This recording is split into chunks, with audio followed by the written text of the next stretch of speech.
Hi, and welcome back. I'm Joe Harris, and this is a big day. In this lecture and this module, we're going to be calculating probabilities for the first time. And we're going to be seeing how calculations of basic probability come down to problems in counting.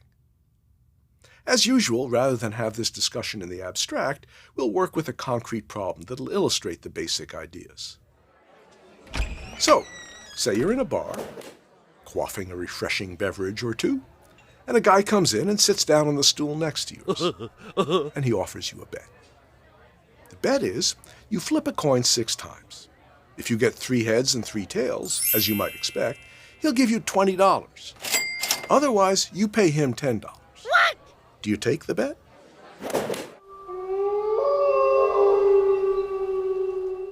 Of course, the simple answer is no. You'd have to be an idiot to take a bet from a stranger in a bar. But the question we're really trying to get at is, if you flip a coin 6 times, what's the probability you'll get 3 heads and 3 tails? If the probability is 1/3 or more, in other words, if it'll happen at least half as often as it doesn't happen, it's a good bet. And if not, then not. So how do we find the answer? First, let's introduce some language. By the outcome of a series of coin flips, we'll mean a sequence of 6 letters, each either an H or a T. For example, HTT-HHH, or THHHTH, or HTHTHT. Next, we make 2 fundamental assumptions. First, the coin is fair. That is, it's equally likely to come up heads or tails on any given flip. By the way, we'll see later on in this course what to do if the coin is not fair. The second assumption is that the coin has no memory. The odds of flipping a head or a tail are the same no matter what the previous flips have been. What these 2 assumptions mean, taken together, is that all outcomes are equally likely. And given this, we have to answer 2 questions. First, how many possible outcomes are there? And second, how many of these possible outcomes involve exactly 3 heads and 3 tails? Now, we've seen already how to answer both of these questions. For the first, how many possible outcomes are there? We're simply counting the number of 6-letter words in an alphabet consisting of the 2 letters H and T.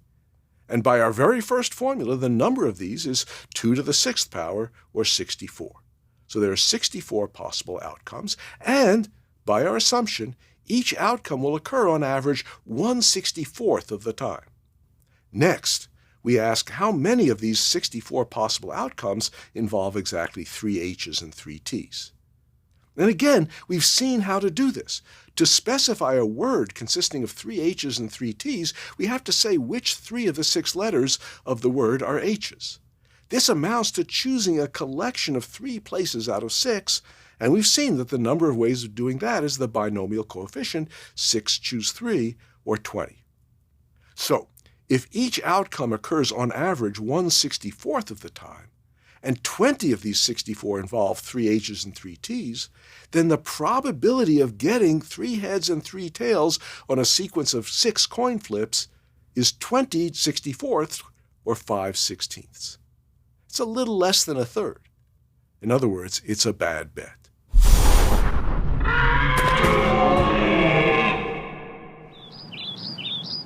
The general situation that this example illustrates is this.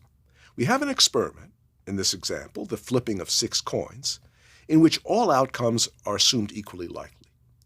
There is a distinguished class of outcomes, often called favorable outcomes, though they don't have to be desirable. In the example, this is the class of outcomes involving 3 heads and 3 tails. The question is, what is the probability of a favorable outcome? The answer is, it's the ratio, the number of favorable outcomes divided by the number of all possible outcomes. In other words, if there are n total possible outcomes, each will occur 1/nth of the time, and if k of those outcomes are favorable, we'll get a favorable outcome k over n of the time. In other words, calculating probabilities, at least in this simple setting, is just a matter of counting.